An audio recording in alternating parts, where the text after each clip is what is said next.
Les attentats du 11 septembre 2001 font que la question de l'islam gagne encore en sensibilité en France. Le décès de Sohan, 17 ans, à Vitry-sur-Seine le 4 octobre 2002 a été le fait déclencheur du mouvement Ni pute ni soumise, puis de la création de l'association. Une marche se termine le 8 mars 2003 à Paris par une manifestation. Plus de 30 000 personnes auront rejoint le mouvement. Les émeutes d'octobre-novembre 2005 dans les banlieues des grandes villes françaises rappellent qu'au niveau national et local, la question de la cohésion sociale se joue d'abord dans ces quartiers.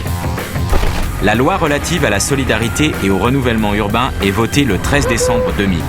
Son volet habitat prévoit que les communes de plus de 3 500 habitants faisant partie d'une agglomération de plus de 50 000 habitants se verront prélever annuellement une somme de 1 000 francs par logement social manquant si leur parc social est inférieur à 20% des résidences principales.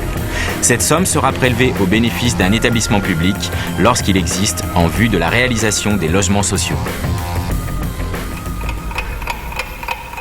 Ce que l'on constate sur le territoire du Grand Lyon en matière de discrimination est identique à ce que l'on constate en moyenne nationale. Un taux de chômage toujours plus important, notamment chez les jeunes. Quand on évalue les résultats de la politique de la ville dans l'agglomération lyonnaise en 2003, le constat est aussi plutôt amer. Les mesures engagées n'ont pas permis d'améliorer la situation des quartiers. Les inégalités entre les quartiers sensibles et les autres n'ont pas diminué entre 1994 et 1999. La conduite de projets globaux de quartiers a modifié l'image de plusieurs d'entre eux, mais cela concerne surtout les petits quartiers alors que les résultats dans les grands ensembles sont insuffisants. 20 ans après la marche des beurs de 1983, les jeunes des Minguettes affirment que le pays est passé d'une xénophobie à une islamophobie. Au niveau national, un tournant est pris autour de 2003. La loi Borloo du 1er août 2003 lance le programme national de rénovation urbaine. L'idée s'est imposée que les territoires en politique de la ville doivent retrouver une mixité sociale qu'ils ont perdue depuis longtemps, redevenir des quartiers comme les autres. Cela passe par des démolitions-reconstructions importantes qui permettent de repenser les projets urbains. 50 grands projets de ville, GPV, sont mis en œuvre au niveau national. Dans l'agglomération, le programme défini avec l'Agence nationale pour le renouvellement urbain prévoit la reconstitution de l'offre locative sociale à l'échelle de l'agglomération et 12 projets de ville, dont ceux de Lyon-la-Duchère, Rieux-la-Pape, Vaux-en-Velin et Vénissieux. Les démolitions prévues vont occasionner un premier grand débat d'agglomération en janvier 2004, lors des premiers états généraux du logement. En écho, l'un des mots d'ordre de la mobilisation associative fut alors un ajournement des démolitions.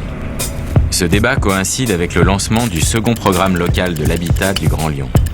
Des échanges entre le Grand Lyon et les associations va naître la charte d'agglomération pour les relogements opérationnels, qui garantit le respect du choix des individus en matière de lieu de résidence.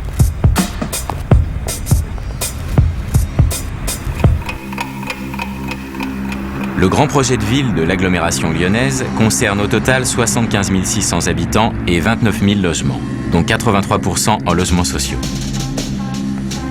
À la Duchère, par exemple, la première phase de la restructuration complète du quartier porte sur le désenclavement et l'amélioration de la desserte interne, la démolition de 742 logements, la recomposition d'un centre commercial, la réhabilitation de 1150 logements, la mise en valeur du site paysager, la requalification des espaces publics, la reconstruction d'un groupe scolaire et la valorisation de nombreux équipements publics.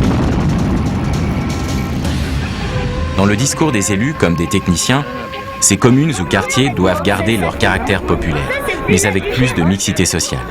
L'idée est de recréer la mixité qui existait lors de la livraison des immeubles dans les années 60-70, avec des familles françaises, étrangères ou d'origine étrangère.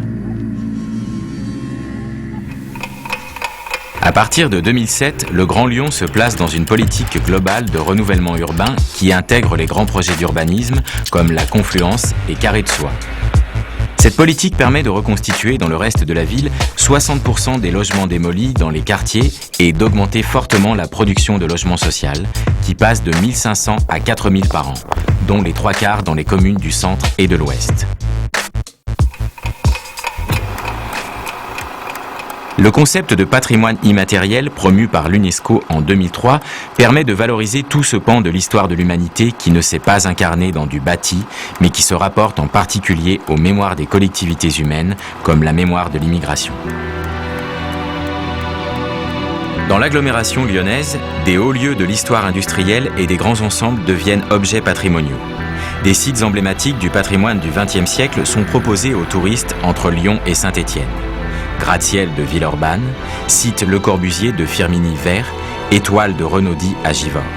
Le Grand Lyon cherche aussi à incorporer des éléments de mémoire dans ses projets urbains, sans tout figer pour autant. C'est le cas à Vaux-en-Velin de l'usine des textiles artificiels du Sud-Est, emblème de l'histoire industrielle de l'agglomération, au regard de l'opération Carré de Soie, grand projet d'agglomération qui ambitionne de recomposer tout ce secteur de l'Est lyonnais situé à cheval sur les communes de Villeurbanne et Vaux-en-Velin.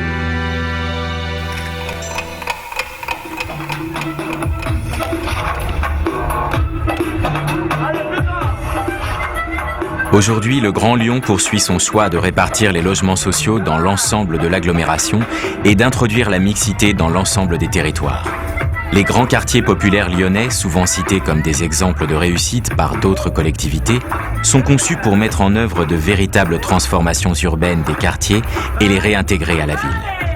La construction d'équipements d'agglomération valorisants et l'arrivée du métro et du tramway à l'intérieur des quartiers organisent leur désenclavement. Mais il reste que les quartiers demeurent fragiles. La précarité et la pauvreté des populations, les inégalités sociales, le prix des logements rendent l'horizon d'une agglomération rassemblée difficile à atteindre. Et il est trop tôt pour savoir si la politique volontariste de retour à la mixité perdue produira les effets escomptés.